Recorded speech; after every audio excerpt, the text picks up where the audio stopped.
Accompagner l'entrepreneuriat innovant en Afrique francophone. Devenir un expert stratégique. Structurer un programme d'accompagnement. Comprendre les enjeux de l'accompagnement tout au long du parcours de l'entrepreneur.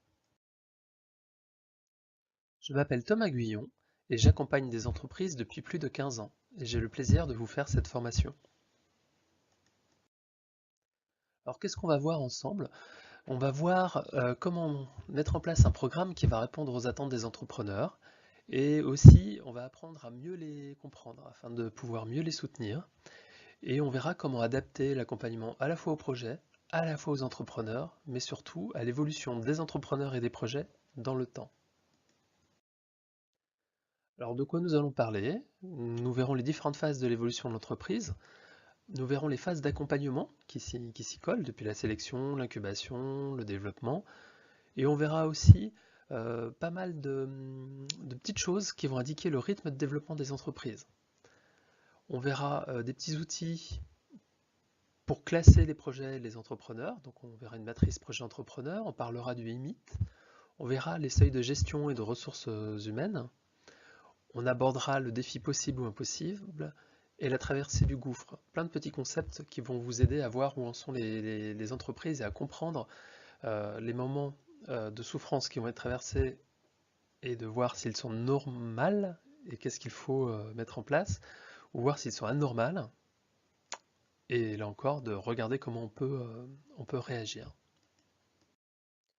Quand une entreprise commence sa vie de jeune entreprise, l'entrepreneur a le contrôle sur absolument tout ce qu'il fait. Souvent il est seul et donc quand il se déplace chez un client, il a toutes les casquettes. Il a à la fois le service après-vente, le service commercial, le service production, la comptabilité et ainsi de suite. Il peut dire oui à absolument tout. C'est une phase qui est assez particulière. Par contre, le contrôle sur l'environnement est nul. C'est-à-dire qu'il n'a pas encore de renommée, il n'a pas encore de clients, il n'a pas encore d'historique, de chiffre d'affaires, ce qui n'est pas tout à fait vrai, hein, parce qu'il peut s'appuyer sur son métier à lui, ou son carnet d'adresses, ou ses réalisations antérieures. Mais voilà, globalement, l'entreprise n'a pas de contrôle sur son environnement, mais sur ce qu'elle fait, elle a un contrôle total. L'entreprise va évoluer ensuite, hein, progressivement, jusqu'à devenir une entreprise moyenne, et petit à petit, en chemin, l'entreprise va perdre du contrôle. L'entrepreneur va perdre du contrôle en interne pour gagner du contrôle sur son environnement. Il va avoir des contrats avec ses fournisseurs, avec ses employés, il va prendre de nouveaux associés, il va mettre en place des process, des procédures, il va recruter des directeurs pour prendre en charge certaines fonctions. Il aura peut-être des investisseurs à gérer. Donc l'entrepreneur va perdre du contrôle sur son entreprise, ou plutôt il va le partager pour gagner du contrôle sur son environnement. Donc c'est ce chemin qu'on va accomplir. Et si jamais on est une multinationale, c'est tellement compliqué de se changer soi-même qu'il va être plus simple de changer son environnement. Donc on va faire du lobbying, on va faire des lancements de produits avec des sommes faramineuses, mais ceci est une autre histoire. Nous, les structures d'accompagnement, quand est-ce qu'on intervient? Pas sur tout le chemin, hein, plutôt au début, mais c'est un chemin qui est long, donc qui dépasse la plupart des programmes d'accompagnement, puisque pour faire d'une jeune pousse une entreprise solide qui embauche plus de 100 personnes, il faut souvent vraiment du temps. On peut tout à fait avoir des entreprises qui passent en quelques années, voire 4 ans, à plus de 100 salariés, hein. Dans la plupart des industries, c'est un chemin qui va prendre 7 à 9 ans pour avoir une bonne grosse PME de 250 personnes. Nous, on intervient ici, et donc on fait qu'une partie de ce chemin, depuis l'idée, la définition du projet, le lancement, et les premiers pas vers le développement et l'accélération du projet. Si on met les choses à plat, ça donne quelque chose comme ça, hein. On va compter 6 à 9 mois en général. Il y a beaucoup de variations évidemment pour la gestation du projet. 6 mois de confrontation à la réalité, ça c'est le lancement. Une fois que les choses sont un petit peu posées, l'entreprise va se développer, mais va quand même connaître toute une série de petites crises qui sont des crises de développement et qui sont très liées à son changement d'échelle. Donc ça aussi, il faut savoir les gérer. En termes de dispositifs, on va parler d'incubateur ou d'accélérateur quand on est ici. À partir du moment où on a le lancement et l'entreprise se développe, on va parler de pépinière. Et ensuite, elle est censée passer en hôtel d'entreprise. Donc ça, c'est le genre de parcours résidentiel hein, qu'on a pour les entreprises qui sont accompagnées. Les entreprises ne vont pas forcément être accompagnées sur toute la durée, peuvent être accompagnées très longtemps sur le même dispositif. La distinction entre incubateur et pépinière n'est pas toujours très claire. Ça va dépendre des environnements, ça va dépendre des écosystèmes. De temps en temps, il y aura une définition qui est très claire, qui sépare les deux, mais dans les faits, on va s'apercevoir que les acteurs sont un petit peu pépinière, un petit peu incubateur. On va dire tout simplement, je vais proposer une définition, qu'on va garder ou pas. Hein. Incubateur, c'est quand le projet est en train de prendre forme. Accélérateur, c'est le projet est très jeune, mais ça y est, on est capable de dire que quand on met 1 € ou 1 heure de temps investi dans le projet, on peut mesurer le résultat. Donc le projet a trouvé un peu sa forme, le produit est quasiment fini, est vendable, et on commence à le vendre et à accumuler de la donnée sur laquelle on va travailler pour aller plus vite. Donc ça c'est la phase d'accélération. Et pépinière, voilà, c'est on a le concept, on a le produit, on est lancé, on a les clients, et c'est du développement. Donc, chaque phase va avoir ses enjeux évidemment. Hein. Pour nous, les professionnels, ça va être la sélection, l'incubation, l'accélération et le développement. Et pour la sélection, notre enjeu, ça va être de choisir les bons projets. Pour l'incubation, ça va être de poser les bases du projet. Pour l'accélération, de maîtriser les leviers de développement et de croissance. Et en phase de développement, de pérenniser, de développer l'activité. Ça va pas être les mêmes types de conseils, les mêmes types d'ateliers, les mêmes types de relations à chaque fois avec les entrepreneurs. Donc on va détailler et puis on va voir un petit peu comment les relations et l'accompagnement vont évoluer au cours de ces différentes phases. Alors la phase de sélection, c'est une étape qui est très importante puisque c'est à cette étape que va s'instaurer la confiance entre l'entrepreneur et l'accompagnateur. C'est à cette étape où je pense que 80% du boulot est fait. C'est-à-dire qu'un mauvais recrutement ou un mauvais discours peut pourrir la relation sur une très longue durée. La sélection, c'est aussi la première occasion où on va pouvoir mobiliser le réseau et dire « Hé, regardez, on a cette jeune pousse, on a cette jeune entreprise à accompagner, elle est chez nous. » La sélection, c'est important aussi parce que vous êtes peut-être dans un environnement ou un écosystème qui est déjà concurrentiel avec des structures concurrentes ou au moins des confrères qui sont sur le même créneau. Donc à la fois, il faudra faire des promesses intéressantes, hein, mais il ne faudra pas non plus trop promettre, hein, puisque toute promesse qui ne sera pas tenue ou mal tenue va endommager la réputation de votre structure sur le moyen terme. Donc c'est une phase qui est vraiment primordiale, et c'est là où 80% de ce qui va suivre se joue en fait. Donc la sélection, bah, souvent c'est l'occasion d'impliquer un comité de sélection qui va choisir avec vous les projets. Alors il peut être consultatif hein, ou vraiment les choisir. L'idée c'est que c'est quand même vous les accompagnateurs qui allez vivre avec les entrepreneurs et les projets pendant de longs mois. Je préconise que ce soit quand même les accompagnateurs qui aient le fin mot de l'histoire. Hein. Alors, et je dirais aussi qu'il est peut-être bon que les projets qui passent en comité de sélection aient au moins 80-90% de chances d'être pris ou acceptés. En dessous, on a fait travailler ou on a donné de faux espoirs aux entrepreneurs et c'est pas une bonne chose. Donc l'idéal, c'est qu'un projet qui est présenté devant le comité, voilà, on est à peu près sûr qu'il va passer ou il a de très fortes chances de passer. On peut aussi éventuellement passer des projets sur l'entrepreneur qui ne veut pas entendre qu'il n'a pas les critères requis, qui a besoin de se l'entendre dire par un comité, mais il ne faut pas abuser de cette manière de faire. Donc qui on va voir dans le comité de sélection? Tous les sponsors et les financeurs de la structure d'accompagnement, idéalement, hein, s'ils sont proches. C'est bien d'avoir des comptables ou des financiers, des entrepreneurs locaux, ça c'est formidable, ça permet déjà de brancher la jeune pousse sur le tissu local. Des experts en marketing-vente, ça me semble quand même utile. Des experts sectoriels, si on peut en avoir, ou si on a une pépinière thématique, c'est quand même indispensable.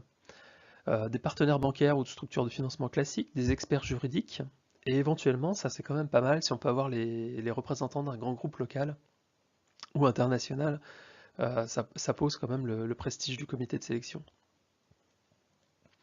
Mais surtout, le comité de sélection, c'est pas juste l'organe qui va dire si un projet va être accompagné ou pas, il va pouvoir émettre des recommandations. C'est pour ça qu'on a plein d'experts. Et ces recommandations vont poser les premiers axes de travail entre l'entrepreneur et son accompagnement. Donc c'est un outil qui est extrêmement précieux, parce que nous, les accompagnants, on est rarement experts en tout, hein, on est experts en généralité souvent, et on va pouvoir avoir des points d'attention domaine par domaine en fonction de la composition du comité de sélection. Les outils qu'on va utiliser, eh ben, le plan d'affaires c'est parfait, le Canva de modèle économique marche très bien, les personas sont très parlantes, donc pour un échange avec le comité c'est pas mal, la présentation est claire, si elle a été travaillée, ben, là aussi c'est parfait pour une première présentation devant un comité. On peut utiliser les petites grilles d'évaluation de projets qui ont été présentés dans la formation sur les outils. Donc c'est un moment où tous les outils qui ont été utilisés pour préparer l'entreprise à la présentation ou au comité de sélection peuvent être dégainés. Alors, est-ce qu'il faut passer beaucoup de temps avant le comité de sélection avec les entreprises pour les préparer? C'est à vous de voir et de définir votre doctrine. Euh, Moi, je pense qu'il faut travailler déjà en avant que les projets aient été acceptés, au moins faire quelques petits ateliers, juste pour avancer avec eux et fixer les critères. Mais c'est vraiment pas c'est vraiment quelque chose qui se discute, hein. Alors, un petit paradoxe utile à connaître. Les entrepreneurs qui recherchent un accompagnement doivent être convaincus que la réussite de leur projet dépend de eux-mêmes et non pas de l'accompagnement. Là, ce que je suis en train de dire, c'est pas que la qualité de l'accompagnement n'est pas importante ou n'a pas d'impact, hein. C'est que les entrepreneurs qui pensent que leur réussite dépend de facteurs extérieurs, bah, sont ceux qui vont échouer, sont ceux qui vont vous coller sur le dos leurs échecs et leurs erreurs, et ce sont ceux qui vont insuffler à votre promotion un mauvais état d'esprit. C'est un mauvais état d'esprit, c'est un mauvais état d'esprit qui peut être contagieux. Je pense qu'on devrait éviter de prendre dans les programmes des gens qui ont cet état d'esprit. Donc soit on travaille avant et on fait en sorte que l'entrepreneur adhère au fait que c'est lui qui a les clés de sa réussite et de son échec, ou on met ça comme filtre très fort. Vous faites comme vous voulez, mais l'expérience montre que il faut tenir compte de ce point. C'est un des points les plus importants à mon sens. Au moment de la sélection, il y a aussi une bonne question à se poser. Est-ce qu'on fonctionne en promotion ou est-ce qu'on recrute les projets au fil de l'eau? En promotion, ça a des aspects pratiques évidents. Ça veut dire qu'on va déplacer le comité de sélection pour un nombre conséquent de projets. Ça facilite l'organisation. Ça permet de créer un effet de promotion avec des entrepreneurs qui discutent ou qui s'aident et qui ont les mêmes problématiques au même moment. C'est parfait. Pour faire les statistiques de suivi des entreprises, c'est aussi bien plus simple. On peut établir des cohortes très facilement pour mesurer son efficacité. Ça permet d'organiser des journées de démonstration avec des entreprises qui ont le même degré de maturité. Ça permet de collectiviser les animations très facilement et le suivi. Donc plein de pour l'effet de promotion. Il y a quand même des vrais arguments contre. Pour remplir sa promotion, on risque de se retrouver avec des projets de qualité inégale. Le temps, le tempo de l'entreprise, bah, c'est pas forcément celui de la structure d'accompagnement. Est-ce que la structure d'accompagnement doit attendre d'avoir suffisamment de projets? Si on fait ça, on n'est peut-être pas sur le temps de l'entreprise qui, elle, doit commencer plus vite, ou voilà, on oblige l'entreprise à se couler dans notre timing à nous, ce qui n'est peut-être pas une bonne chose. Dans un environnement concurrentiel aussi, l'entrepreneur pourra préférer un programme qui démarre plus tôt. Aussi, quand on fonctionne en promotion, bah, il y a des phases, il y a des saisons, et il y a des moments où les entreprises ne vont plus faire que, enfin, où les équipes de l'incubateur ou de la structure d'accompagnement ne vont faire plus que ça, du recrutement, du recrutement, du recrutement. Du coup, aussi, si on a des grosses promos, c'est peut-être un peu plus difficile d'individualiser le suivi de chaque projet. C'est une grosse charge de travail qui arrive par paquet, c'est pas lissé. À vous de voir. Donc il y a des bons arguments pour les deux formules. Alors, fausse question. Est-ce qu'il faut sélectionner un entrepreneur ou un projet? Bah forcément un peu les deux. Mais si on met plus l'accent sur l'entrepreneur, sur le projet, ça va teinter un peu votre incubateur d'une certaine manière. Si on met beaucoup l'accent sur l'entrepreneur, bah, c'est plus gratifiant pour l'individu, c'est toujours utile sur le long terme puisque on a travaillé sur l'entrepreneur, même s'il change de projet, ce qu'on aura fait est gagné. Ça permet de faire du développement personnel, de dédramatiser l'échec. Si le projet avorte, bah, la personne a quand même des choses à emporter. C'est sur la personne qu'on a travaillé. Quand on est sur un entrepreneur, on a des critères de sélection qui peuvent être très très subjectifs, en tout cas beaucoup plus que sur un projet. Sur un projet, eh ben, c'est plus simple de mesurer l'échec ou la réussite. C'est plus facile d'être cohérent vis-à-vis des demandes des partenaires et des sponsors qui ont peut-être demandé une typologie de projet ou des résultats mesurables sur le projet. On peut piloter de manière plus simple et plus objective un projet. On a aussi des critères de sélection qui sont moins sur l'affectif et beaucoup plus objectifs, pardon, quand on met le projet en avant. Donc, la plupart d'entre vous, vous allez faire un peu d'entrepreneur, un peu de projet, essayer de concilier les deux. Certains vont avoir une approche assez tranchée. À vous de voir, il y a des plus et des moins sur chaque approche. Alors, quand on est en phase de sélection, l'état d'esprit de l'entrepreneur et de l'accompagnateur et leur posture vont être intéressantes. Ça ne va pas être les mêmes tout le temps, faut en profiter. Quand on est accompagnateur, la posture, faut être claire et explicite sur son champ de compétences. Il y a des choses qu'on ne va pas savoir faire ou que l'incubateur ne pourra pas faire. Il faut bien cadrer ça et bien expliquer ce qu'on fait de manière à ce qu'il n'y ait pas de fausses attentes qui pourraient plomber la relation plus tard. Il ne faut pas hésiter à faire très tôt des mises en relation ou intégrer l'entreprise, même s'il n'est pas encore officiellement accepté dans le réseau. Bien être clair sur les conditions qui font qu'on va accepter ou pas un projet. Si le projet ne les remplit pas, lui dire bah voilà, tu reviens quand tu les remplis. Et les conditions sont celle-là et celle-là. Et alors aussi, il ne faut pas juger trop vite le projet ou l'accompagnateur. Il faut se mettre dans une posture de bienveillance et d'écoute. Pourquoi? Parce que l'entrepreneur en face, en général, il a besoin d'être rassuré. Il fait quelque chose qui est impactant pour sa vie, il n'est pas forcément très sûr, il a peur de flancher, donc il cherche un environnement stimulant, il cherche de la réassurance. Euh, Parfois, il a besoin d'un peu de direction, hein, qu'on lui dise la marche à suivre, c'est ça. Par contre, il est très partant pour participer à tous les ateliers, il est avide d'informations, donc il est extrêmement demandeur. Donc d'un côté, un entrepreneur très demandeur qui a besoin d'être rassuré, hop, et vous qui êtes en position de lui amener plein de choses. Donc à condition de bien garder une posture d'écoute et de bienveillance et d'être très clair sur les limites de ce que vous faites, les objectifs et votre mode de fonctionnement.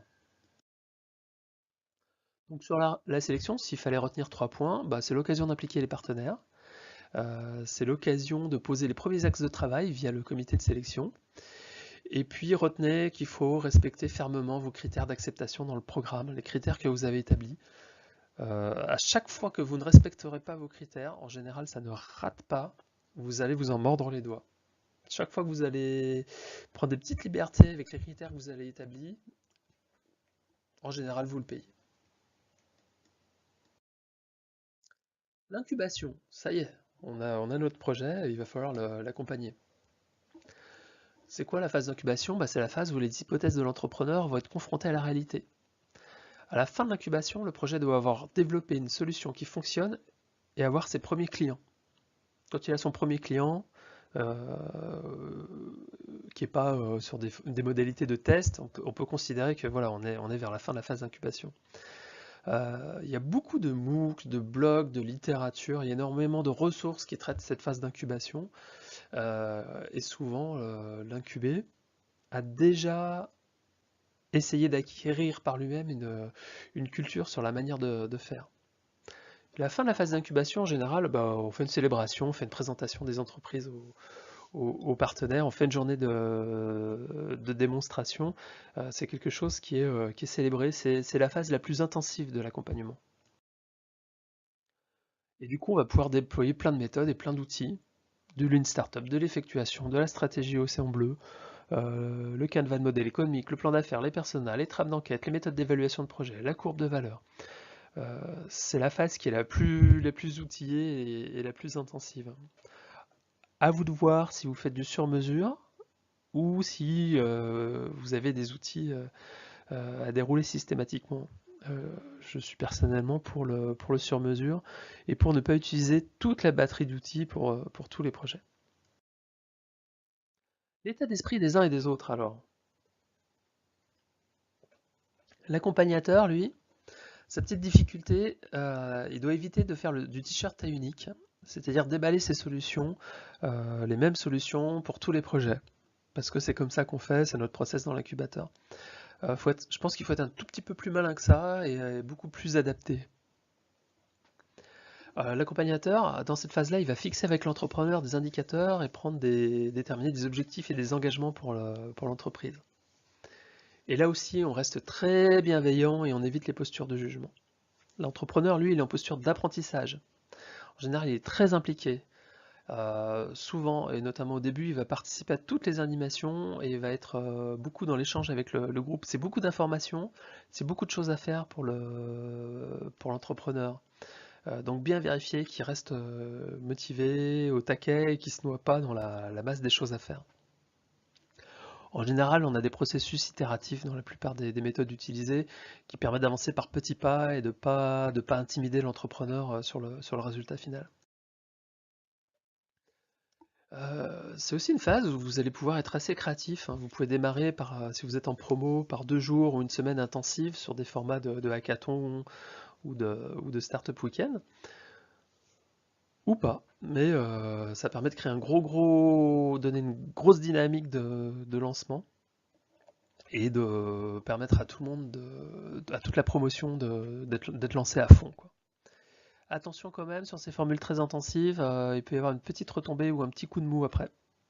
Donc bien enchaîner sur le suivi. Alors le suivi, en général, quand on est en phase d'incubation, il est quand même assez intensif.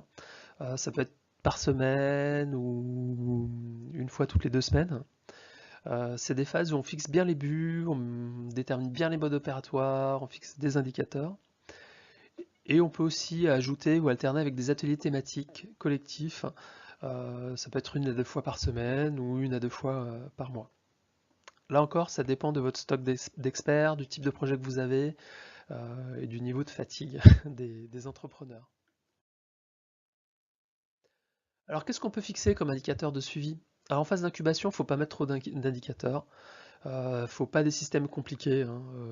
Un affichage mural avec 1, 2, 3 indicateurs maximum, ça suffit. Ça peut être quoi? Ça peut être le nombre de personnes interrogées en enquête qualitative en face à face. Ça peut être le nombre de visiteurs sur la page d'accueil, le nombre d'adresses mail ou de numéros de contact de personnes intéressées, le nombre de partages sur des réseaux sociaux, le nombre de précommandes. Peut-être qu'on a déjà avancé et qu'on peut commencer à mesurer le coût d'acquisition d'un nouveau client. À vous de voir. Mais il faut que ce soit des indicateurs très simples euh, et utiles. Donc typiquement, le nombre de visiteurs sur la page d'accueil, est-ce que c'est utile? Oui, non, peut-être, hein. Il faut peut-être regarder lesquels transforment, on cliquait sur le bouton, on décrochait le téléphone. Euh, Essayer de trouver un indicateur qui serve vraiment à l'avancée du projet. Alors, c'est la phase où le niveau de culture générale des créateurs sur les méthodes peut être assez élevé. Ça dépend du type de projet et d'entrepreneur que vous avez, mais peut-être que vos entrepreneurs sont déjà gavés de MOOC. Certains ont peut-être fait des études supérieures ou un savoir-faire en marketing ou dans certaines choses ou en finance qui peut être assez important. Et ben pourquoi pas profiter de tout ça pour enrichir les échanges, voire faire participer les incubés afin de faire partager ce qu'ils ont appris, ce qu'ils ont compris, ce qu'ils ont vu. Ça peut donner une certaine dynamique à vos entrepreneurs. Il y a aussi beaucoup de bêtises qui traînent dans les MOOC ou la littérature accessible sur Internet. Donc il faudra que vous, en tant qu'accompagnateur, vous restiez vigilant. Qu'il n'y ait pas une fausse idée qui traîne ou quelque chose de coproductif qui se répande dans ces ateliers. Mais globalement, en général, c'est assez efficace et ça fait bien participer, ça crée une belle énergie. Et si l'entrepreneur ne participe pas, si pendant cette phase où normalement ils sont le plus impliqués, eh ben, ils sèchent les rendez-vous, on ne le voit pas, c'est un indicateur d'alerte. Ça va vraiment aller rechercher l'origine les causes qui font qu'un entrepreneur ne participe pas dans cette phase-là. C'est très important, ça va vous permettre d'améliorer votre compréhension des entrepreneurs, votre programme d'accompagnement et c'est très riche d'enseignements. Les causes, c'est peut-être que votre accompagnement n'est pas adapté au projet. Et, du coup, euh, vous pouvez vous remettre en cause là-dessus. Peut-être que le projet avance plus vite que le programme d'accompagnement. Alors si c'est assez général, vous avez votre tempo à revoir. Est-ce que l'entrepreneur est en train de baisser les bras? Pourquoi? Pourquoi?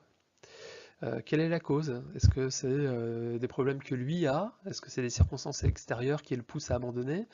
Ou est-ce que vous avez trop chargé le programme? Ou est-ce que c'est trop intimidant? Donc cette question-là, si vous la creusez, ça va vous apporter plein de réponses qui vont vraiment améliorer votre programme et votre accompagnement. Donc c'est un petit signal d'alerte qu'il faut prendre très au sérieux.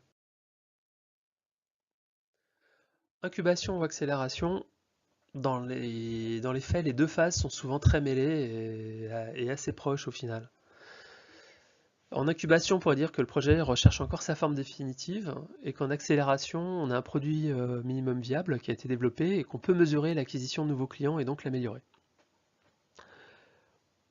Dans les faits, on va souvent se retrouver en train de faire un peu tout ça en même temps. C'est à vous de voir si vous avez besoin de séparer ces phases, de leur donner des noms différents ou pas. Ça c'est vraiment à vous de voir. Ça se traite de toute manière, de votre point de vue, de la même manière, par des rendez-vous réguliers avec objectifs et indicateurs. Sur l'incubation et l'accélération, s'il y avait 3 points à retenir, c'est que la finalité de cette phase, c'est d'avoir une solution viable et vendue. Que le nombre de rendez-vous peut être adapté au cas par cas et il n'est pas obligé d'être fixe. Sauf si votre financeur ou une démarche qualité vous l'impose. Mais globalement, le nombre de rendez-vous peut varier en fonction du rythme auquel avance le projet. Hein. Et surtout, il ne faut pas oublier de mesurer. Ce qui se mesure s'améliore. Hein. Donc on pose des indicateurs dans cette phase surtout. Une fois qu'on a tout ça, on va pouvoir passer au développement. Alors le développement, c'est souvent la phase où l'entreprise est lâchée dans la nature, quitte la plupart des programmes, c'est dommage. Parce qu'il y a énormément de choses à voir et à connaître sur cette phase-là, et que ce qu'a appris l'entreprise va peut-être pas suffire pour la phase de développement. Ce qu'elle a appris en phase d'incubation, ça va pas être les mêmes réflexes qu'elle va devoir déployer dans cette phase-là. Dans cette phase, l'entreprise elle se structure, elle doit mettre en place des process. Dans cette phase, l'entreprise peut changer plusieurs fois d'échelle, ce qui implique des problématiques de management qu'elle a peut-être pas vues avant. Et c'est aussi une phase où le suivi est moins intense et l'entrepreneur passe en général beaucoup de temps loin de la structure d'accompagnement. Les outils, c'est un peu plus léger et puis c'est un peu moins glamour. C'est un peu moins design thinking, comme on dit en français. Ça va être du plan de trésorerie, compte de résultats, bilan, des fiches de tâches, de process, des démarches qualité. Voilà, on est sur des choses un peu plus lentes, un peu plus laborieuses, un peu moins drôles. Dans cette phase, on a une vraie transformation du rapport à l'accompagnateur. L'entrepreneur, lui, il est de plus en plus souvent à l'extérieur du SIAE. Il participe de moins en moins aux animations. Il est de plus en plus autonome et ses besoins de conseil sont de plus en plus ponctuels et de plus en plus très spécifiques. Ça va être un conseil en RH ou sur un petit point de fiscalité par exemple. L'entrepreneur, lui, l'accompagnateur va devoir souvent recourir à des experts extérieurs par métier, par secteur, en fonction de l'entreprise. Souvent, l'accompagnateur, il doit se sentir un peu moins utile. C'est très bon signe. Hein, ça veut dire que l'accompagnement est bon. Il doit devenir progressivement un facilitateur, c'est-à-dire devenir un connecteur avec l'écosystème local, pratiquer la porte ouverte, accepter que l'entrepreneur vienne quand il a besoin, et puis faire la mise en relation. L'entrepreneur a besoin d'expertise de plus en plus pointue. Donc on devient un peu plus garde aiguillage. Bah, les rendez-vous, ça va souvent se transformer et devenir d'un rendez-vous hebdomadaire à un rendez-vous par mois. Et puis peut-être assez rapidement un rendez-vous par trimestre, voire pourquoi pas 2 rendez-vous par an. Alors dans les faits, il n'y aura pas que 2 rendez-vous par an ou que 4 rendez-vous par an, puisque l'entrepreneur passera assez spontanément voir l'accompagnateur s'il y a une relation de confiance qui a été établie, pour l'interroger au fil de l'eau sur les thématiques qui le préoccupent à ce moment-là. Donc on est plus un facilitateur ou une personne ressource, hein, dans cette phase. Ça va pas être les mêmes indicateurs. On va mesurer la fidélité des clients, la valeur actualisée des clients, combien vaut un client sur la longue durée. On va suivre la trésorerie, les délais de paiement, le taux de satisfaction, l'endettement, le chiffre d'affaires, on va surveiller et améliorer les marges. Donc plein d'autres indicateurs qui sont un petit peu plus techniques. Et là, on va se permettre d'avoir plus d'indicateurs. On va mettre des indicateurs par fonction de l'entreprise. Et là, normalement, si le travail a été bien fait, l'entrepreneur fixe ses indicateurs avec ses équipes. C'est lui qui les choisit. Même s'ils sont suivis et commentés pour voir comment on peut les améliorer avec vous, hein, les accompagnateurs. Même si vous pouvez aider à les définir. Donc les points clés à retenir sur le développement, c'est que les indicateurs évoluent avec la maturité de l'entreprise, que le suivi est plus espacé et qu'il est centré sur des besoins de plus en plus spécifiques, et que très tôt, l'entrepreneur maintenant va travailler sur son organisation. Et c'est à ça que vous devez l'aider. Ce qu'on va voir maintenant ensemble, c'est comment on peut éviter le syndrome du t-shirt taille unique. On ne peut pas accompagner tous les entrepreneurs de la même manière, ni accompagner tous les projets de la même manière. Alors pour ça, je voulais voir avec vous la matrice entrepreneur-projet, qui est une petite matrice assez simple, qui va permettre de dégager 4 grands types d'entrepreneurs-projet. Elle fonctionne avec 2 entrées. Donc la première, c'est entrepreneur pro. Et la deuxième, c'est entrepreneur amateur. On verra ce que je veux dire par professionnel et amateur. Ce sera 2 choses bien différentes. Et là, c'est une entrée par projet. Donc il y a des projets soit des projets qui sont prédictibles et estimables, soit des projets qui ne sont pas prédictibles. Là aussi, je vais expliquer tout à l'heure ce que je veux dire par là. Ce qui est intéressant de voir, c'est que la majorité des gens qu'on va se retrouver à suivre, en général, est là. On en a quelques-uns là, on en a un petit peu là, et en général, très peu ici. Alors, le projet. Le projet lui-même, on a vu qu'il pouvait être soit prédictible, soit non prédictible. Et ben ça, c'est en fonction des moyens engagés. Un projet a un résultat prédictible quand on connaît bien toutes les données, tous les facteurs clés de succès et d'échec, et que ce sont des choses qui sont mesurables. Quand on peut dire à l'avance, avec une certaine précision, ce qu'on va avoir en sortie quand on investit 1 euro, on est dans cette configuration. On sait combien de temps met ce projet à se développer en général. Pareil, on est dans ce type de configuration. Donc on connaît bien les variables qui conditionnent la réussite de ce type de projet, elles sont identifiées, elles sont mesurables et elles sont améliorables. Exemple, si vous vendez des aspirateurs au porte-à-porte, là on est capable de dire qu'un vendeur moyen va taper par exemple par jour à 80 portes. On peut dire que toutes les 10 portes, il va avoir une chance de vendre un aspirateur. Et ainsi de suite. On peut même connaître la différence entre un bon et un mauvais vendeur et puis faire des estimations moyennes. Si vous avez un e-commerce, pareil, là on est dans quelque chose qui est très mesurable en fonction du type d'investissement, de si vous êtes sur une plateforme ou pas, du coût des mots-clés, on va pouvoir bien prédire ce que vous faites. Si vous êtes en train de copier quelque chose qui marche par ailleurs et que vous avez le livre de recettes, là aussi on va être dans du prédictible. Si vous avez un restaurant, et encore mieux, si vous ouvrez un restaurant franchisé, là on a toutes les données qui permettent de savoir ce que vous allez faire. À l'inverse, si la technologie ou le marché est nouveau, vous aurez du mal à prévoir le résultat de vos efforts. Quand il y a beaucoup d'inconnus sur la technologie, sur la taille du marché, sur le modèle économique, quand il y a peu d'exemples de projets similaires qui ont réussi, quand le projet dépend d'une circonstance aléatoire, si ça a besoin de faire le buzz, là vous êtes en non prédictible. Si c'est un projet artistique, par exemple, je vais prendre toutes les règles du best-seller, je vais les suivre à la lettre, et je vais essayer d'avoir le succès de Harry Potter. Eh bien, c'est pas gagné, c'est pas parce que j'aurai tout fait bien que je vais réussir. On est dans un environnement qui est non prédictible. Si je fais une start-up internet avant la bulle de l'an 2000, c'était des activités, on comprenait pas encore bien comment ça marchait, on avait peu de données, de retours d'expérience, le web n'était pas aussi bien mesuré que maintenant. Et ben j'étais dans du non prédictible. Chaque fois que je veux faire une innovation de rupture ou quelque chose de vraiment nouveau, donc là on est dans le domaine des startups innovantes en général, où les taux d'échec sont extraordinairement élevés. Donc là on est dans le non prédictible. En termes d'accompagnement, on va voir que ça implique pas mal de choses. Alors l'entrepreneur, si je prends l'entrepreneur, on a dit qu'il était soit pro, soit amateur. Alors pro, j'entends là-dedans qu'il est pro dans le cœur de métier. Si vous êtes dans la maintenance d'ascenseur en tant que technicien, que vous montez une affaire dans la maintenance d'ascenseur, on va vous considérer comme pro. Si vous êtes dans la finance et que vous décidez de vous mettre dans la fabrication de cookies, vous êtes clairement amateur. Si toute votre famille est dans la distribution et que vous avez fait tous vos stages là-dedans et que vous vous lancez dans l'entreprise familiale, on va vous compter comme professionnel.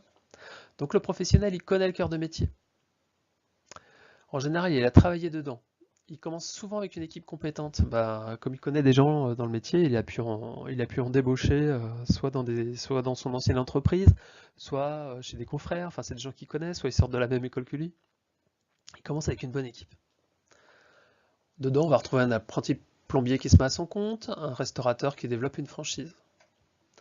L'entrepreneur amateur, lui, il n'a pas d'expérience significative dans le métier. Ça ne veut pas dire qu'il n'a aucune compétence ou qu'il fera un mauvais dirigeant, hein. Il connaît juste pas le cœur de métier. Et le temps qu'il redécouvre comment fonctionne le métier, c'est quoi le modèle économique, c'est quoi les filières, par quoi on passe pour trouver un client, comment on exécute, ça va être très compliqué pour lui. Il connaît mal le fonctionnement de son type d'activité. Hein, donc un cadre de banque qui se reconvertit dans l'agriculture bio, un informaticien qui se lance dans la restauration, tous ces gens-là sont amateurs dans leur cœur de métier. On va voir que c'est pas les mêmes défis d'accompagner les uns et les autres. Croisons tout ça maintenant. Prenons un entrepreneur amateur sur un projet non prédictible.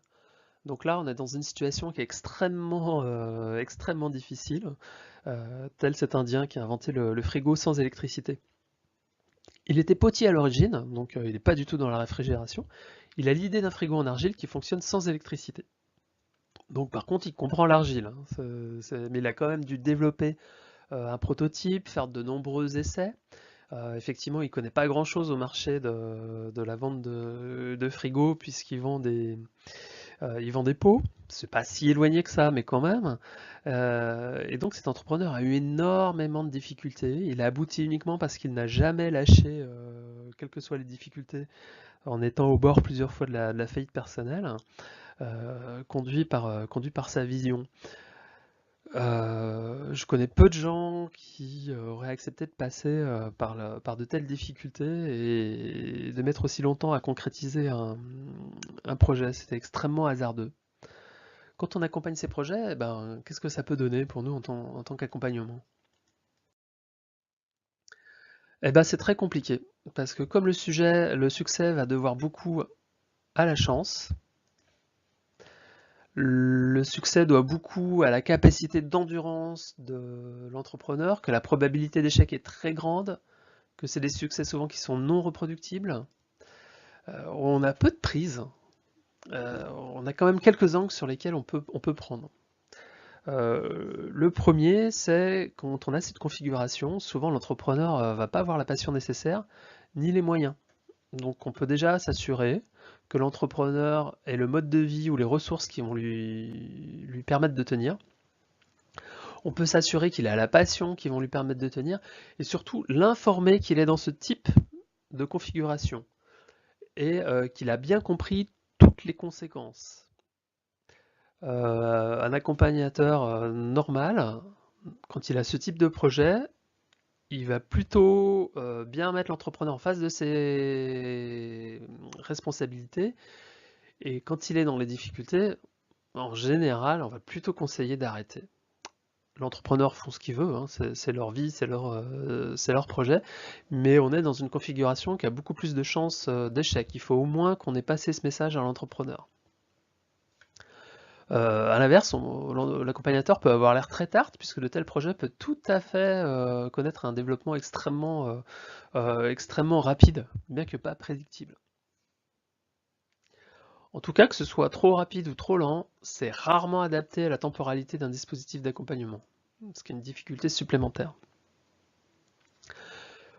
On peut utiliser beaucoup de méthodes pour accompagner ce type de projet.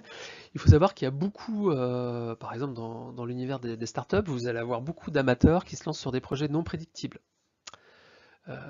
Et là, les taux d'échec vont être très grands, hein. C'est bien connu dans ce type d'environnement. Il n'y a pas de solution toute faite ou d'outil qui va vous sauver de ça. C'est beaucoup la chance. Donc, dans l'accompagnement, bien vérifier que l'entrepreneur est en liaison avec des gens très différents, d'univers très différents, qu'il sorte beaucoup, qu'il se fasse un réseau, qu'il ait pour chaque chose les meilleures ressources, les meilleurs partenaires, les meilleurs mentors, afin d'augmenter un peu ses chances. Donc, si je récapitulais en 3 points pour ces entrepreneurs, vérifier qu'ils peuvent tenir sur la durée, vérifier qu'ils ont le niveau de passion nécessaire, et vérifier qu'ils sont vraiment entourés des meilleurs et qu'ils sortent afin de créer un peu de hasard et de sérendipité.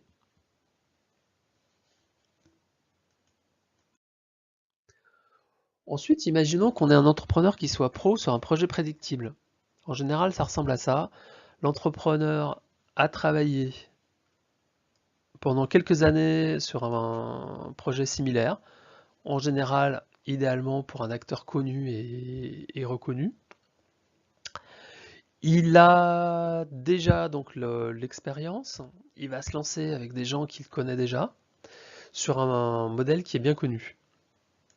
Ça va quasiment être souvent une copie. Les chances d'échec dans cette configuration sont très faibles. Alors nous, en tant qu'accompagnateur, qu'est-ce que ça va donner? Ça va être un peu compliqué. Souvent, ils en savent plus long que l'accompagnateur sur leur industrie. Souvent, ils ont déjà un réseau professionnel mobilisable et de grande qualité.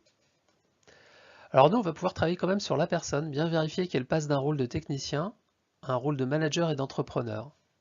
Ça, en matière de coaching, on va pouvoir le faire.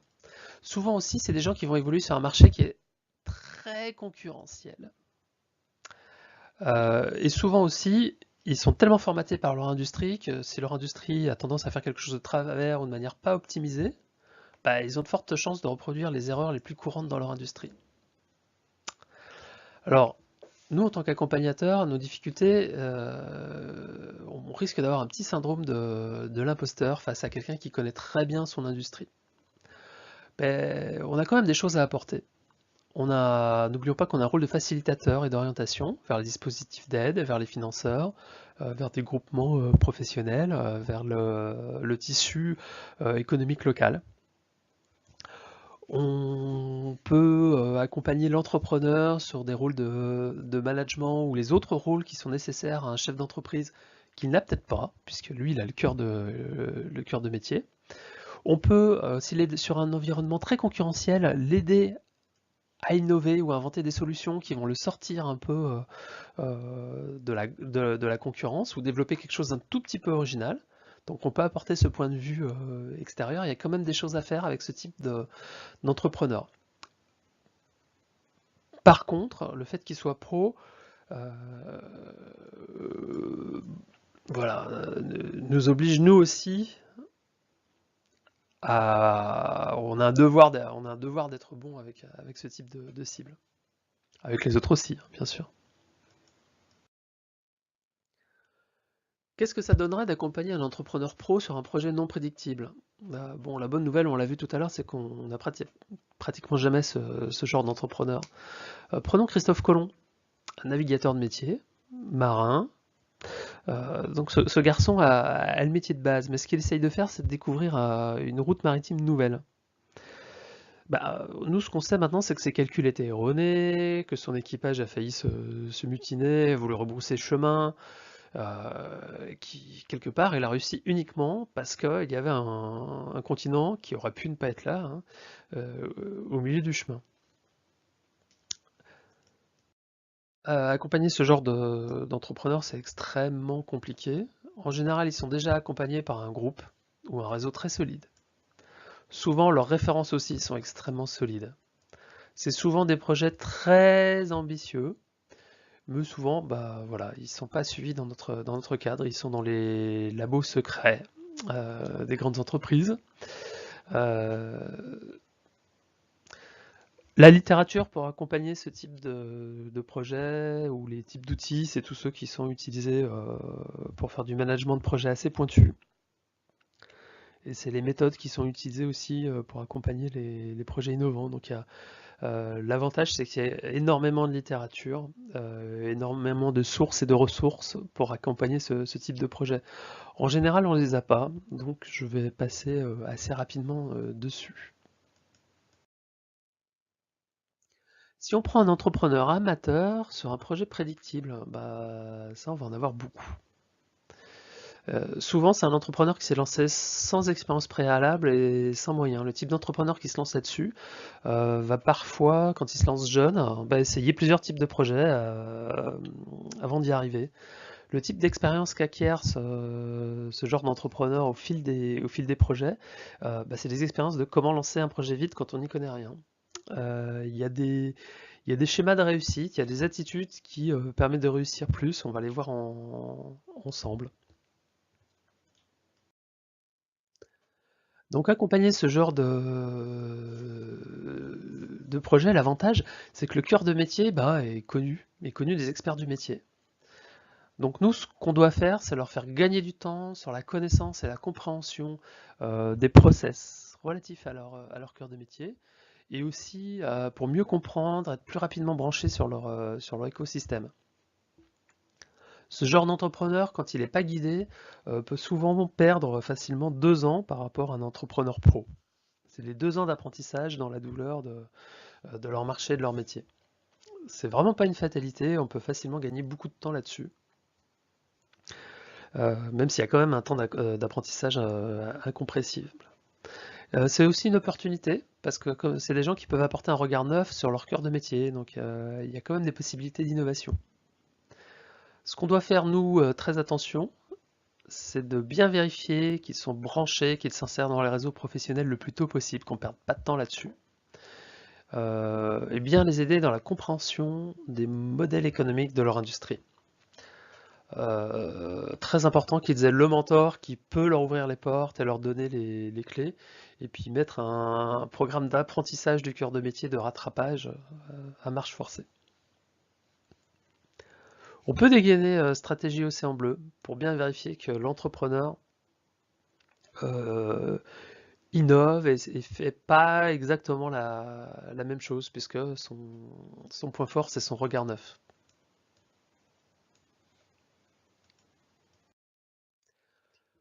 Qu'est-ce qu'on doit retenir au final, hein? C'est que chaque projet, chaque entrepreneur a ses défis. Ça va pas être les mêmes outils, les mêmes méthodes, les mêmes approches, le même positionnement, les mêmes points d'attention. et que le cas le plus fréquent va rester le créateur amateur en cas de projet prédictible, ce qui est pas mal, puisque une de nos forces en tant qu'accompagnateur, c'est d'avoir les clés qui permettent de réussir des projets prédictibles. Donc on peut vraiment apporter beaucoup à ce type d'entrepreneur. J'espère que cette petite matrice va vous permettre de voir plus clair très rapidement sur le type de projet d'entrepreneur que vous avez accompagné et de pouvoir acquérir les réflexes qui vont être adaptés à chaque cas. Ce que je voulais vous montrer, c'était le mythe E, le mythe entrepreneurial. C'est un ouvrage qui a brièvement été paru en français, mais qui, hélas, n'a jamais été réédité, qui s'appelle The E-Myth de Gerbert. Et cet ouvrage a été la base du travail de la plupart des accompagnateurs et consultants dans les années 90 sur les gens qui créaient des petites entreprises. Et c'est un ouvrage qui est un peu tombé dans l'oubli, et c'est vraiment dommage. Et il apporte quelques vues très intéressantes que je vais partager avec vous. L'idée de Gerbert, c'est que la plupart des créateurs ne sont pas des entrepreneurs, mais des techniciens. Ils ont eu un moment, un petit éclair entrepreneurial quand ils se sont lancés, mais qui était un peu oublié. Et l'idée, c'est que la plupart des créateurs, finalement, au lieu de créer une entreprise, ils créent juste leur emploi. Ils vont travailler dans leur entreprise. Mais le but du jeu, c'est qu'ils ne doivent pas travailler dans leur entreprise, mais travailler sur leur entreprise. Un entrepreneur qui ne travaille pas sur son entreprise, mais qui vient travailler dans son entreprise, se retrouve vite rattrapé par la réalité et son rêve se transforme petit à petit en cauchemar. Pour que ça n'arrive pas, il ne doit pas se contenter d'être un technicien, mais aussi bien intégrer les autres casquettes qu'il doit avoir, qui sont les casquettes de manager et les casquettes d'entrepreneur. Et le but de l'accompagnateur, c'est de vérifier que l'entrepreneur, la personne que vous accompagnez, intègre bien ces trois casquettes. Donc la première casquette, c'est celle de technicien. Donc le technicien, lui, il vit dans le présent, il bidouille, il teste, il aime travailler à une seule chose à la fois. Et la question qui se pose, c'est comment je fais ça?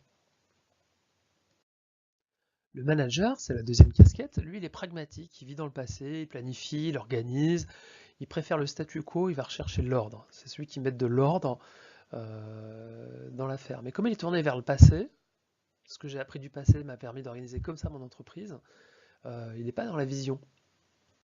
La vision, c'est lui, c'est l'entrepreneur. Il vit dans le futur, il innove, il est créatif. En se projetant dans l'avenir et en regardant les différents scénarios possibles, c'est comme ça qu'il gagne du contrôle sur son entreprise et sur les événements. D'après Gerbert, dans la réalité, on a un tout petit pois chiche d'entrepreneur, une grosse casquette de technicien et un peu de manager. Et c'est cette configuration qui cause de la souffrance. C'est le cas le plus courant selon lui. Après, je connais des tas de gens qui sont beaucoup plus managers et un peu techniciens et ainsi de suite, mais effectivement, il y a toujours un déséquilibre. C'est l'équilibre entre les trois casquettes, technicien, manager et entrepreneur, qui font qu'on va avoir une entreprise qui se développe de manière harmonieuse et équilibrée. Si on n'a pas la technique, la casquette de manager, qu'on n'a pas l'organisation, il va nous arriver des trucs vraiment stupides, comme pas payer des factures à temps et se retrouver avec des majorations de 10%, voire plus, des pénalités de retard. On va oublier de relancer le prospect qui aurait peut-être été notre meilleur client. On va peut-être oublier de réclamer certaines sommes qu'on nous doit. Tout simplement parce qu'on a le nez dans le guidon et qu'on oublie ces choses-là. On va avoir des prestations inégales, mal calibrées. Si on n'a pas la casquette de technicien, là c'est l'exécution et la qualité de ce qu'on fait qui risque de pâtir. C'est très dommage, on va perdre des clients. Si on n'a pas l'entrepreneur, eh ben, peut-être qu'on ne se démarquera pas suffisamment de la concurrence parce qu'on ne se sera pas projeté pour faire mieux qu'eux. Ou alors, quand on rencontrera une crise, Ça peut arriver, hein, on peut se retrouver dans une industrie en crise, on ne saura pas innover ou changer suffisamment vite ou se démarquer de la concurrence. On ne verra pas ce genre de danger suffisamment à l'avance non plus parce qu'on sera pris dans le quotidien. Donc les trois casquettes sont utiles, il faut vraiment les trois, sinon on a une entreprise déséquilibrée. Le modèle de Gerbert, le modèle présenté dans le Limit, hein, c'est celui de la franchise. L'idée, c'est d'organiser son business comme une franchise. Donc, au lieu d'aller travailler dans son entreprise, on va travailler sur son entreprise pour l'organiser de manière à ce qu'elle fonctionne. L'idée, c'est d'avoir une entreprise clé en main, où on a décrit la manière dont elle fonctionne, on l'a organisée de manière à ce que ça roule tout seul. On commence évidemment par définir le but principal, on commence toujours par le pourquoi, hein, dans la plupart des bonnes méthodes. Et puis on définit les objectifs stratégiques, où on va, quelle organisation on met en place ensuite pour y aller. Pour ça, il nous faudra une stratégie de management, une stratégie de ressources humaines. Comment j'intègre un salarié, comment je le forme, comment je le fais évoluer dans mon entreprise. C'est des questions qui, dans la plupart des jeunes pousses accompagnés en Lean Startup, par exemple, ne sont juste tout simplement pas posées. Il y a un gros problème de ressources humaines dans la plupart de ces jeunes pousses, et tout simplement ça n'a pas été pensé. Donc c'est géré juste n'importe comment. Stratégie marketing, évidemment.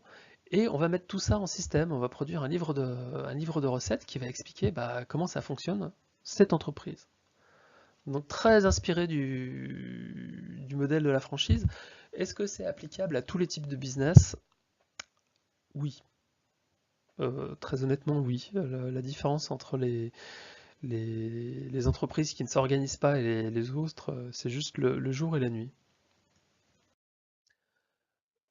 J'espère que ça vous a donné envie d'aller creuser un petit peu cette méthodologie, hein, qui est trop longue, qu'on va pas détailler. Mais l'idée, c'est que créer une entreprise, c'est bien, mais qu'il faut que l'entrepreneur lui-même prenne les différents rôles bien en main. Donc il apprenne à être aussi technicien, aussi manager et aussi entrepreneur. Donc là, vous avez une bonne piste de travail pour adapter votre accompagnement à l'entrepreneur. Que l'entrepreneur comprenne que le but du jeu, c'est de travailler sur son entreprise et pas dans son entreprise, ça c'est juste phénoménal. Une entreprise organisée, sur laquelle on a travaillé, elle peut être développée en franchise, elle peut être dupliquée, elle peut être revendue, elle tourne encore si on se contente de mettre un gérant. Donc une entreprise sur laquelle on a travaillé, qu'on a organisée, c'est une entreprise dans laquelle l'entrepreneur ne va pas se retrouver prisonnier. Ça lui laisse ouvert tous ses choix de vie. Et l'inspiration du Limit, c'est le développement sur le modèle des franchises, où on va produire un livre de recettes. Là, on a quelques bonnes pistes pour aller loin avec ces entreprises et aller loin avec ces entrepreneurs. J'espère que ça vous aura donné envie d'explorer cette piste.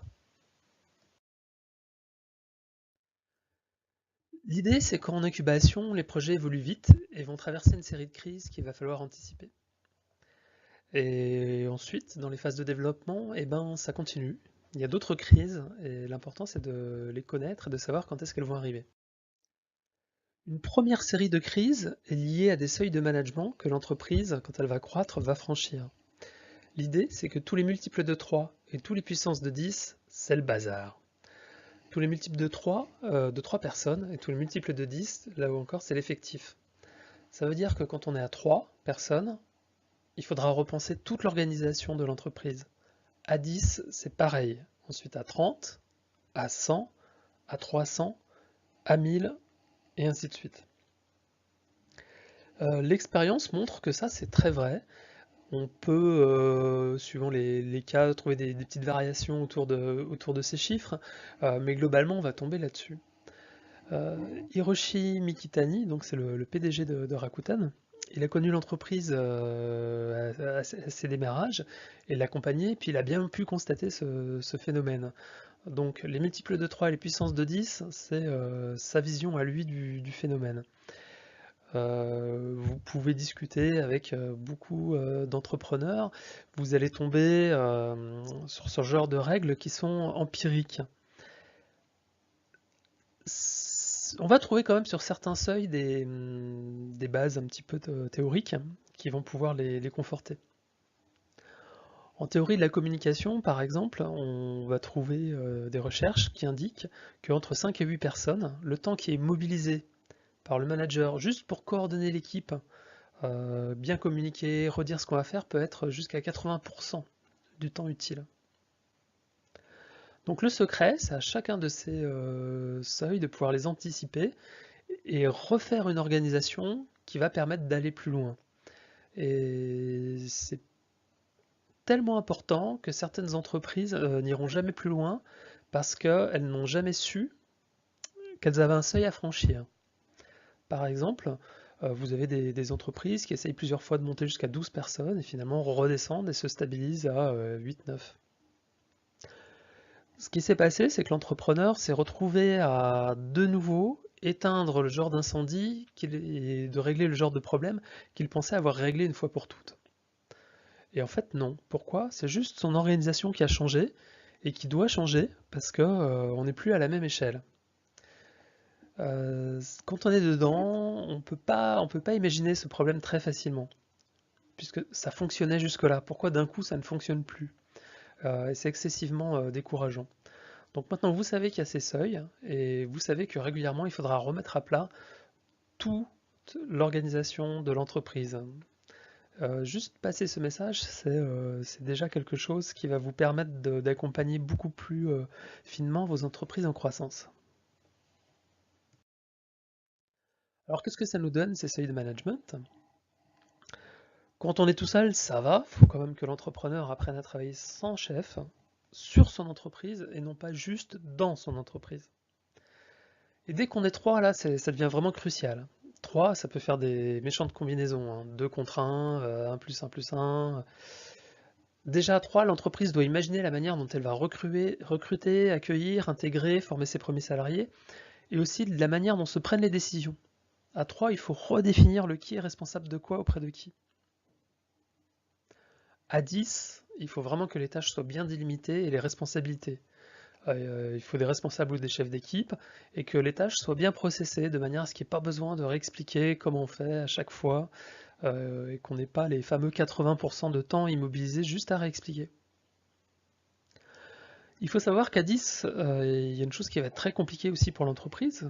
Quand elle va arriver à 10 salariés, mettons qu'elle ait 1 ou 2 ans d'existence, tous ces anciens salariés vont commencer, les meilleurs, les plus formés, les plus anciens, à vouloir partir ailleurs. Pourquoi? C'est le manque de perspectives de promotion interne et sans doute les salaires que ne peut pas encore verser la jeune entreprise, qui n'est pas encore au niveau. Dans ces cas-là, c'est très très difficile de pouvoir conserver ces salariés, donc on peut imaginer qu'ils vont partir de toute manière. Si rien n'a été mis en place pour transmettre le savoir, pour garder ce qui a été appris au sein de l'entreprise, pour accueillir de nouvelles entreprises, ce seuil de 10, quand on aura les premiers départs, peut vraiment être très très très compliqué pour une entreprise à gérer. Et que dire du seuil de 30? Quand on est à 30, on a déjà des fonctions qui se sont individualisées dans l'entreprise. L'entreprise fonctionne déjà en silo, en grands départements qui ne vont pas communiquer entre eux. On va avoir des éléments de culture, en plus de la culture de l'entreprise, qui vont apparaître comme des éléments de culture, la culture du département comptabilité, du département ressources humaines, de la production ou des commerciaux. Donc on va avoir toutes ces petites cultures métiers qui vont se superposer à la culture de l'entreprise, et on va avoir cette formation de silos par fonction qui vont pas forcément bien se comprendre et communiquer entre eux. Donc les entreprises qui n'arrivent pas à organiser la coopération et la communication entre ces différents groupes, les entreprises dont le dirigeant ne va pas pouvoir rappeler et réinsuffler à chaque fois la vision de l'entreprise, regardez c'est ça qu'on veut faire, auront beaucoup de mal à dépasser sereinement les 30 salariés. À 100, alors là, ça devient vraiment très compliqué. La culture d'entreprise initiale s'est diluée. Il y a beaucoup de salariés qui sont arrivés en cours de route, qui n'étaient pas là aux origines héroïques de l'entreprise. Quand l'entrepreneur et son premier employé étaient seuls dans un tout petit bureau. L'entrepreneur, quand on est à 100, il a sans doute pas recruté lui-même tous ses salariés. On a dû intégrer une nouvelle fonction, Et il y a des tas de choses qui ne peuvent plus être gérées du tout comme avant, sous peine d'implosion. Suivre la trésorerie sur un fichier Excel, ça va plus marcher. Pareil, les factures sur un fichier Excel, ça va plus marcher. Essayer de fonctionner sans logiciel de gestion de la relation client, ça va être très compliqué. La difficulté, c'est que l'entrepreneur va avoir l'impression que jusque-là, voilà, ça marchait bien avec les process mis en place. Pourquoi changer? Il va pas voir tout de suite. Et parfois, il va pas voir du tout d'où peuvent venir les problèmes. Donc c'est à vous, en tant qu'accompagnateur, si jamais vous avez des entreprises qui montent aussi vite, aussi rapidement, de pouvoir l'aider à voir les endroits où ça va coincer. On a quand même des bonnes astuces, hein, pour savoir où ça va coincer. La meilleure est quand même de regarder ce que font les concurrents et comment eux se sont organisés. Donc en tant qu'accompagnateur d'entreprises, de jeunes entreprises, on n'a pas tous créé des entreprises qui sont montées à 100 salariés. Donc on n'a peut-être pas d'expérience directe de ça. Par contre, ce qu'on peut voir, c'est comment se sont organisées les autres organisations qui sont passées par là avant. Et par comparaison, on peut déjà amener pas mal de clés à l'entrepreneur. Voilà, tes concurrents qui sont passés par l'avant se sont structurés comme ça. Là, ils ont connu tel problème, ils ont intégré telle fonction. C'est à ce moment-là où ils ont mis en place un service de ressources humaines dédié. C'est à ce moment-là que telle organisation pour gérer le service après-vente n'était plus dimensionnée et qu'on a dû chercher de nouvelles solutions, et ainsi de suite. Donc, informer l'entrepreneur de ses seuils, l'aider à penser ses seuils un peu en amont, l'aider à reconnaître les problèmes et comprendre et admettre que ça vient juste d'une organisation à changer. Et à partir de là, vous allez pouvoir vraiment apporter quelque chose de très précieux à vos entreprises, c'est-à-dire le secret pour débloquer leur développement. Alors, on distinguerait bien les seuils de management des seuils réglementaires. Il y a toute une série, alors là ça dépend vraiment des pays, des écosystèmes, des industries, mais vous allez avoir sans doute des seuils réglementaires liés aux effectifs à connaître. Et là, c'est un autre pan d'information. Il faudra être capable d'informer les entrepreneurs sur ces seuils et de les aider à s'organiser administrativement parlant. Et ces seuils, bien sûr, ne sont pas les mêmes que les seuils de management. Donc c'est deux échelles qui se superposent, qui ont des implications en termes d'organisation. Alors comment on commence à s'organiser dès qu'on est trois? On définit bien le pourquoi de l'entreprise. Toutes les bonnes méthodes partent du pourquoi, on n'y échappe pas.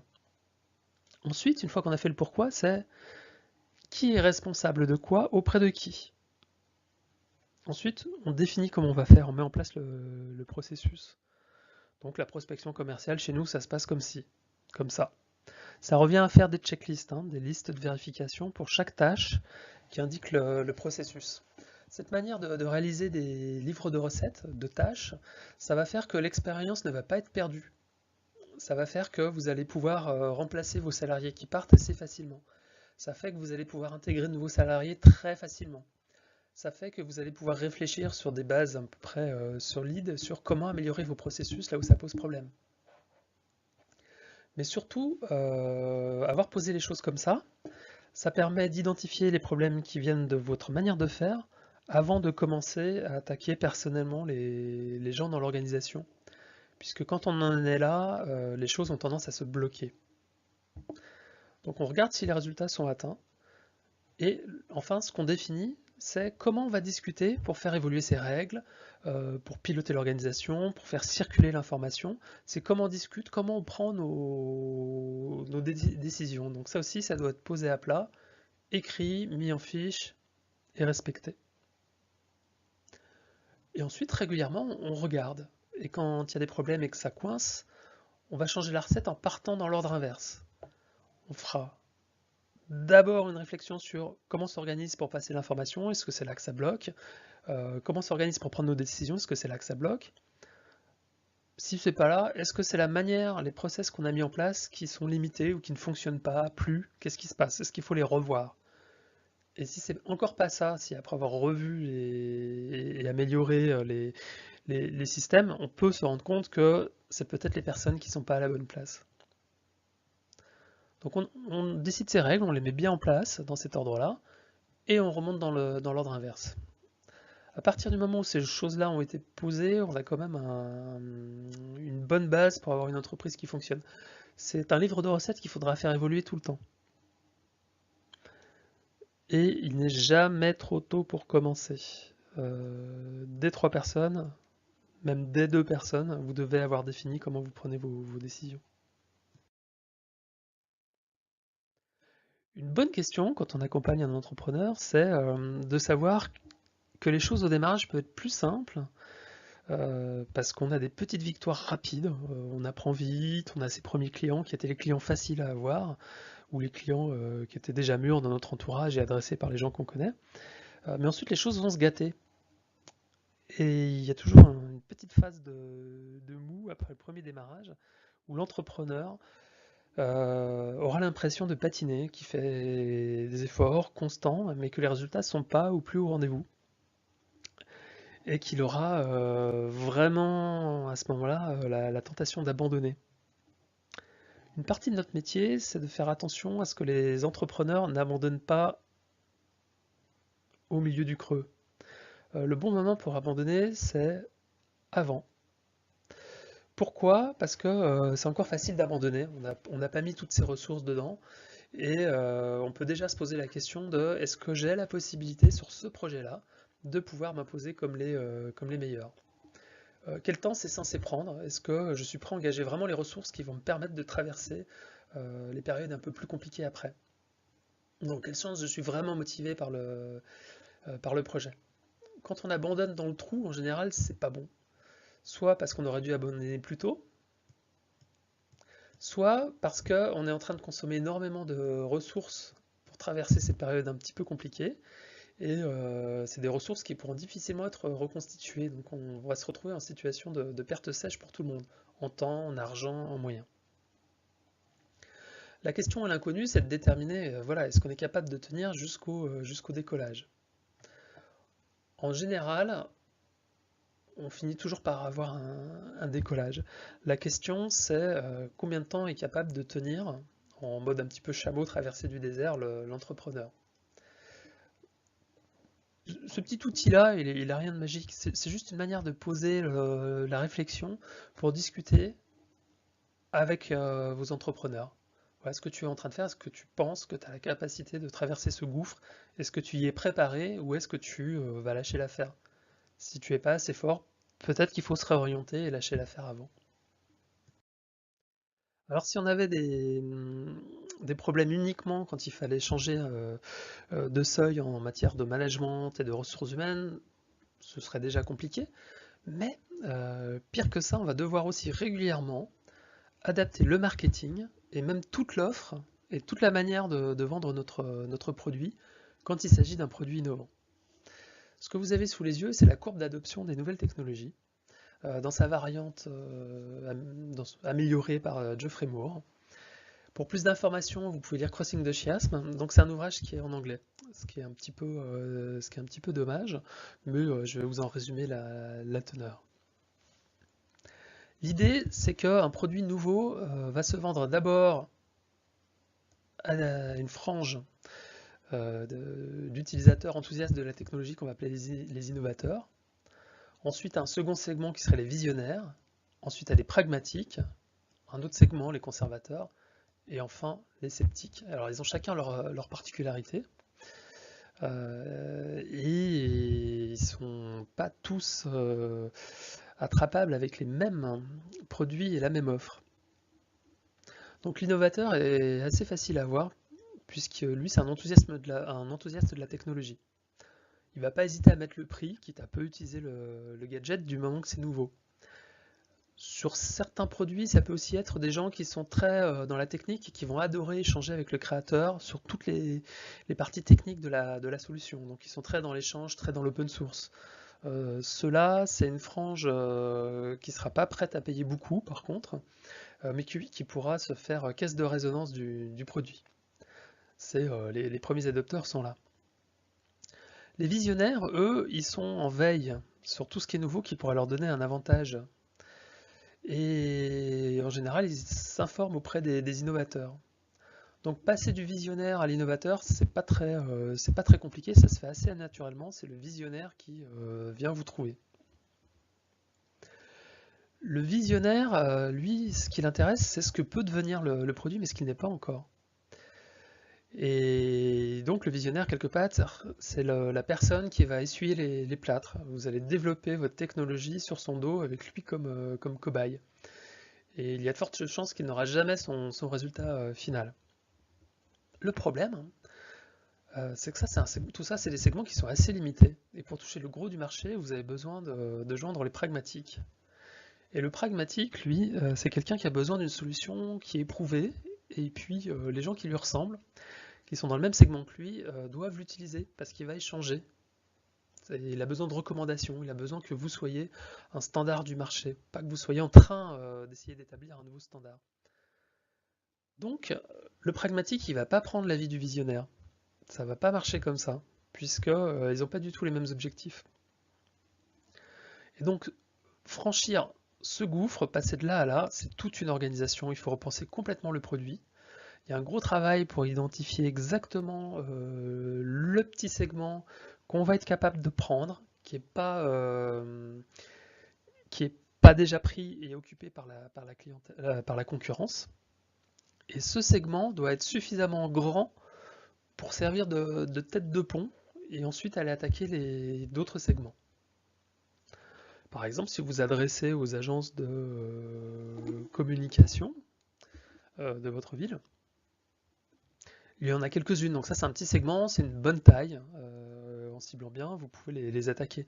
Elles font toutes le même métier, les gens se connaissent dans ce milieu, ils vont parler, à partir du moment où votre solution est adaptée par les 2 plus grandes agences, les 5 autres vont suivre.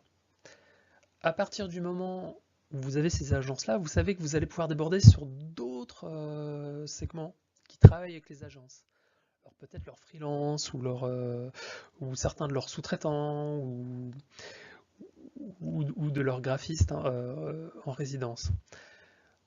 Donc c'est en attaquant petite cible par petite cible, à chaque fois en adaptant et par verticale. On peut pas viser le gros du marché. Donc c'est assez laborieux, il faut beaucoup écouter ses cibles, trouver la bonne et se préparer à mettre tous ses efforts pour percer sur le bon segment. Papillonner ou se disperser, l'expérience montre que ça fonctionne assez mal.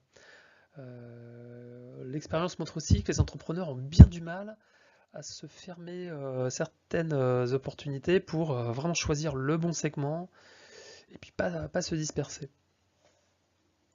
Une fois qu'on a fait le plein de pragmatique, on va pouvoir packager une solution assez standard avec un nombre de fonctions limité pour toucher nos amis conservateurs. Le sceptique, lui, c'est la personne qui adoptera votre solution quand il n'aura plus le choix. Quand il ne pourra plus, qui est passé au téléphone une fois que le télégraphe est tombé en désuétude. Donc, on s'aperçoit que l'offre, le marketing, le ciblage, la manière dont les fonctionnalités qu'on va mettre dans le produit vont devoir évoluer, si c'est un produit innovant, tout au long de sa vie, et pour toucher de nouvelles niches. Et c'est pas un mince travail à faire, et ça veut dire qu'en tant qu'accompagnateur, sur des sociétés qui sont sorties d'incubation, il y a encore énormément de choses à faire dans l'accompagnement produit et l'accompagnement marketing. Si on devait retenir 3 choses, qu'est-ce qu'on dirait? Que l'organisation de l'entreprise doit évoluer à chaque étape, que les produits et l'offre aussi doivent évoluer à chaque étape, et que quand on connaît ces étapes à l'avance, quand on sait qu'on va avoir ces problèmes, on va pouvoir les franchir plus sereinement. On ne sera pas bloqué au pied du mur en se demandant mais d'où sort ce mur? Est-ce que seulement il est franchissable? Nous, on sait que oui maintenant, que c'est anticipable, et que c'est des démarches de mise à plat des problèmes très simples qui vont permettre d'avancer. Et vous allez pouvoir briller en tant qu'accompagnateur juste en réglant ces problèmes qui ne sont pas bien visibles pour l'entrepreneur qui lui a la tête, a le nez dans le guidon. Si on devait retenir 3 points sur toute la formation maintenant, qu'est-ce que ce serait?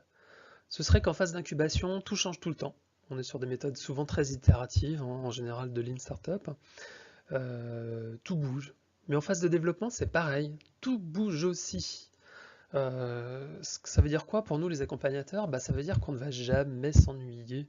Il y aura toujours des problèmes à résoudre. Ça n'existe pas pour une entreprise d'arriver à un moment où ça y est, il n'y a plus rien à faire. Quand ça arrive, hein, ça veut dire qu'on a décidé de cesser de se développer et de s'arrêter à un certain seuil, à un certain stade qu'on maîtrise. Pourquoi pas? J'espère vous avoir donné quelques clés qui vont vous permettre d'accompagner un peu mieux vos projets sur la durée et que parmi les quelques concepts qu'on a vus un peu vite, vous allez avoir envie de les creuser et de lire les ouvrages qui les présentent en détail. Bonne chance!